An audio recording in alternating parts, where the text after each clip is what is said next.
Sergei Lavrov ने जो बड़ी बातें कही हैं उससे निकलकर बड़ी तस्वीर सामने आ रही है। उनकी तरफ से जो कहा गया है सरगई लावरोव की तरफ से वो स्पेशली जो सबसे बड़ा जो प्रहार है वो कि पश्चिमी मीडिया को गंभीरता से न लें। ये कहा गया है कि जो वेस्टर्न कंट्रीज की मीडिया में छप रहा है या फिर वो दिखाया जा रहा है उसे सीरियसली न लेने की ज़रूरत है। पश्चिमी मीडिया को गंभीरता से न लें। पश्चिमी ग्लोबल ऑर्डर नहीं तय करेगा। पश्चिमी मीडिया ग्लोबल ऑर्डर नहीं तय करेगा। और ये बहुत बड़ा स्टेटमेंट है सरगई लावरोव की तरफ से। देखिए सीधा सीधा निशाना पश्चिमी देशों को लिया गया। अपनी बात जारी देखिए जो रशिया और चाइना का जो आपने बताया, चाइना निश्चित रूप से भारत और चाइना के कॉन्फ्लिक्टिंग इंटरेस्ट है, लेकिन रशिया और भारत के नहीं है, कन्वर्जन है, साथ में है। रशिया चाइना ये नहीं चाहता कि भारत के साथ में रशिया के रिश्ते उतने ही मजबूत हो जो परंपरागत रूप से रहे हैं, निश्चित रूप से। लेकिन एक बात और मैं आपसे कहना चाहता हूं कि जो अमेरिका है, हम कहते हैं एक परसेप्शन है कि भारत अमेरिका की तरफ झुक गया, ये मिस परसेप्शन है। अमेरिका ने भारत का हाथ पकड़ा है 1998 तक तो अमेरिका कभी भारत के साथ जुड़ा ही नहीं, क्योंकि भारत एक इकोनॉमिक पावर बन गया, भारत एक न्यूक्लियर पावर बन गया। घोषणा पत्र है उसमें तो बच गया ना रूस, क्योंकि ये तो सर्वसम्मति से सभी देश इस पर सहमत हो गए और कोई चर्चा युद्ध को लेकर नहीं हुई। एक तरह से हमने एक ब्राउनी पॉइंट रशिया से लिया है कि उनकी निंदा नहीं हुई, उनका नाम नहीं लिया गया इस युद्ध के लिए, और यूएन रिलेटेड जो डॉक्यूमेंट्स थे। आपको ज्यादा इंटरेस्टिंग क्या ये नहीं लगता कि पुतिन के मौजूद ना होने के बावजूद भी रशियन इंटरेस्ट यहाँ पर बचाए गए? जी, तो ये कृतज्ञता मौजूदगी नहीं है, एक तरह से उनसे कृतज्ञता ली गई है, और इस कृतज्ञता को कैसे भुनाया जाएगा ये देखना होगा। क्या भारत मध्यस्थता की तरफ आगे जेलेंस्की को वरीयता वहाँ पे बुलाया नहीं गया जैसे इंडोनेशिया बुलाया गया था। यानी कि भारत ने पहले से साफ साफ था कि हम जेलेंस्की या इस तरीके के जो हमारा ट्रेडिशनल अलाई है रशिया, उसको यूज नहीं करेंगे।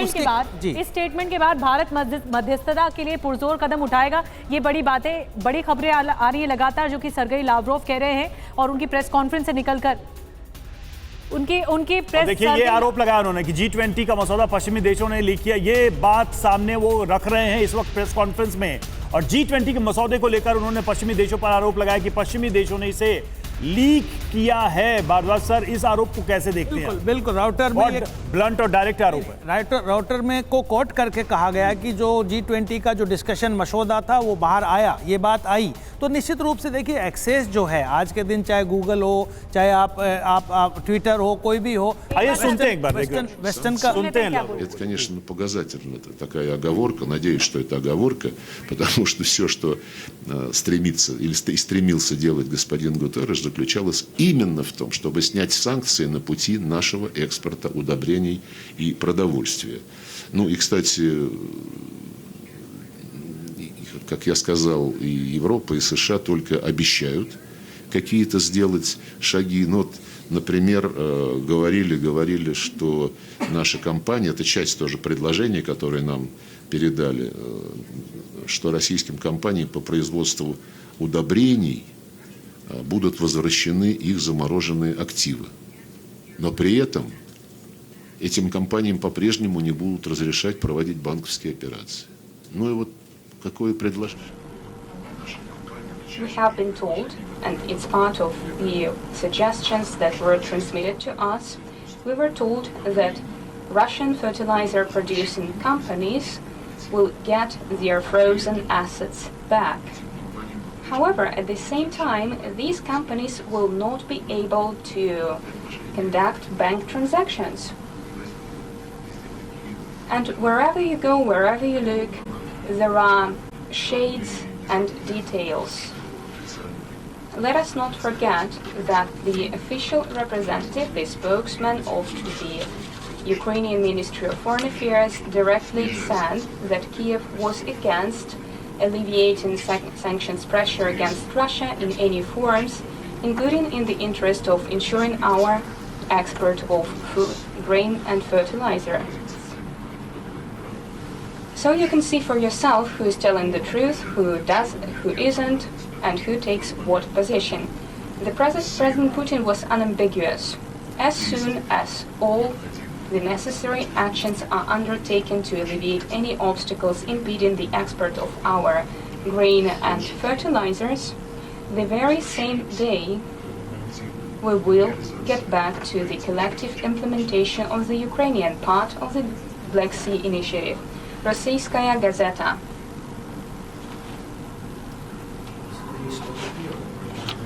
In his article published in the Российская газета, the Prime Minister of India, Narendra Modi, said that the goal of India's chairmanship in the G20, I quote, was to overcome the differences, to bridge divides, dismantle barriers, and sow seeds of collaboration that nourish the world.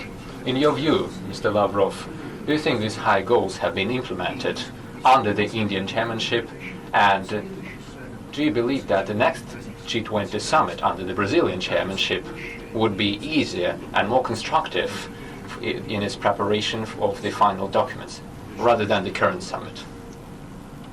I believe that what was said by Prime Minister Modi is in accordance with the actual reality. It reflects the very important trends, namely the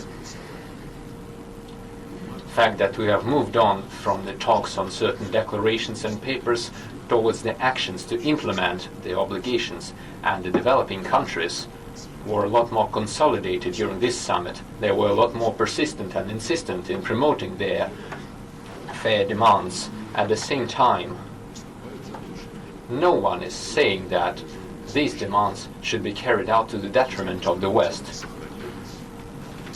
We think that the G20 should be preserved as a representative forum that includes the countries who have about 80% of the global GDP for them, and everyone wants to work together. However, we should work on an equitable basis, seeking a balance of interests, rather than promoting one's own personal interest to the detriment of others.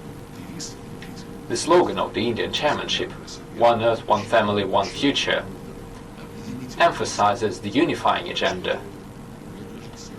Therefore, I believe that what matters the most as an outcome of this summit, keeping in mind the serious breakthroughs and changes in the approaches of the developing countries, what matters the most is that the West should draw the right conclusions from what has been made and from what the West has seen in the actions of the developing countries. Пожалуйста, благодарю вас, господин министр. Прежде всего, позвольте сказать, что мы отметили, что президент Путин не приехал на саммит. Можно ли ожидать визита его в Индию до конца текущего года? И в эти 2 дня у вас было много контактов с западными делегациями. Был ли у вас шанс поприветствовать американскую делегацию и как-то с ними проконтактировать? Я не искал шансов общаться с западными делегациями, я делал свою работу. Те, кто хотели с нами поговорить, поговорили. А те, кто предпочли diplomatic niceties, they have their own choice. Что касается контактов на высшем уровне между Россией и Индией, они, конечно же, будут продолжаться, но я вас уверяю, когда президент России... Ну, об этом будет объявлено не в ответ на вопрос журналиста. При всем уважении к вашему. Пожалуйста, телеканал «Россия». Россия TV channel, please. Hello, Alexei Kotin, Russia One TV channel. We know that it took many hours to agree on the declaration, over 200 hours according to Indian side. But we didn't see how it happened, but you did.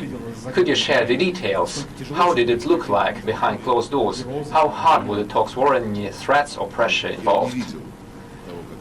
Well, I didn't see the process itself, since 99% of the work took place before the summit.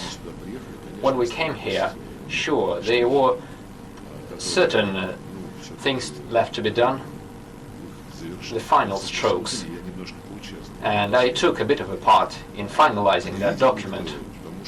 No one saw that process, because the people, the teams that were working on that including the Sherpa, Sultan Lokshov, who is present here, Mr. Marat Berdiev, our ambassador at large, who was working with her.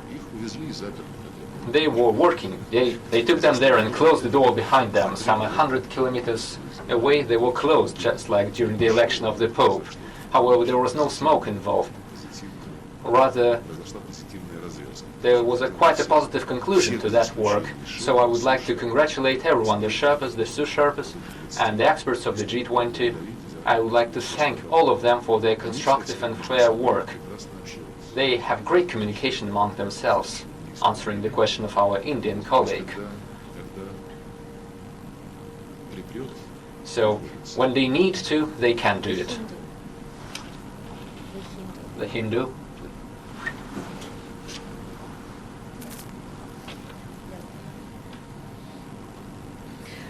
Mr. Lavrov, this is Sahasini Heather from the Hindu newspaper in India. The Hindu, I wanted to India. turn a little bit to bilateral issues. There's been an outstanding concern, and you had referred to it when you'd come to India last, about the payments mechanism between India and Russia.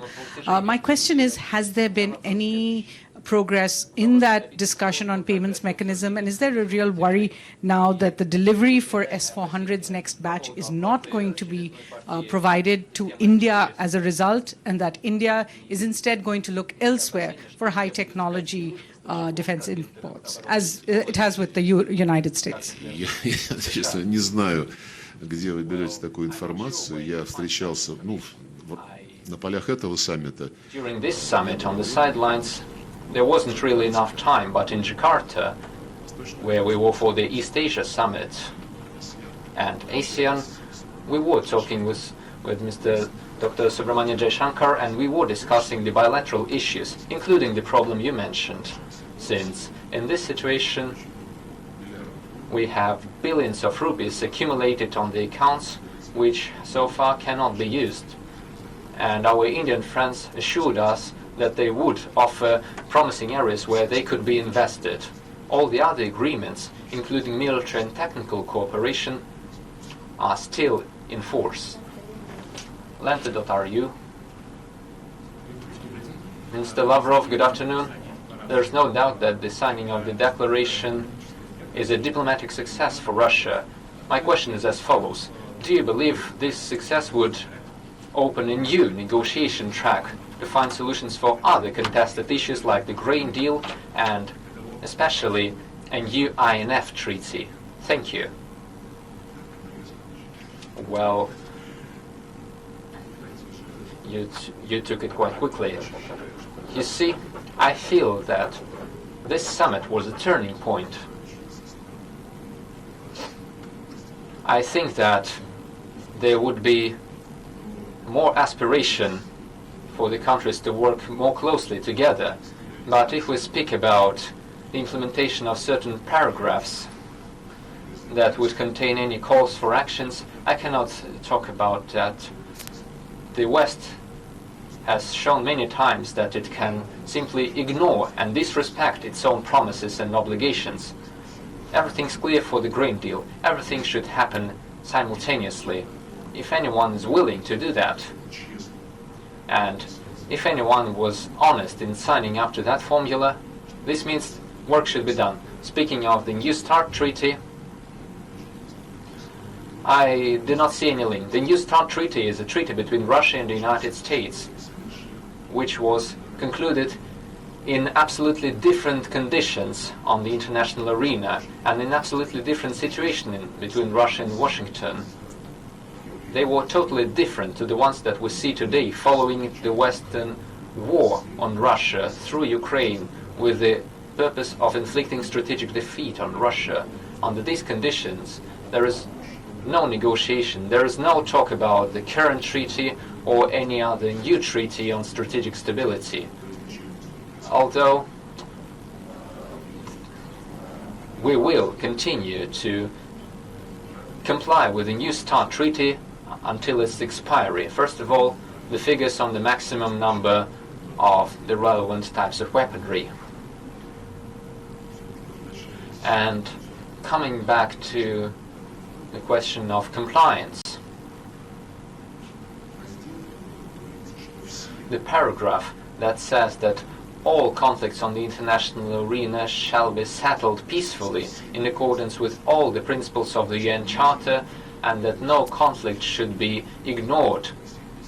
This is a strong signal, I believe, and it reflects the unacceptance of the Western attempts to Ukrainize any discussion or any format to the detriment of other conflicts that have been lasting for decades and the other problems of the developing world, including the problems in Africa. They were raising this issue as well. So far, they're not complying with the UN General Assembly resolutions on decolonization. France is unwilling to fully liberate the territory of the Comoros. Britain is still unwilling to leave the Chagos archipelago, although there are numerous decisions and resolutions of the General Assembly on those matters. Therefore, the principle that there is no conflict that everyone would be discussing because the West is pushing certain ideas and certain agendas while ignoring other Sergey Lavrov problems. कह रहे हैं कि G20 की ये जो बैठक है वो टर्निंग पॉइंट रही है और उन्होंने कहा है कि हमने सारे मुद्दे उठाए हैं इन G20 की इस बैठक में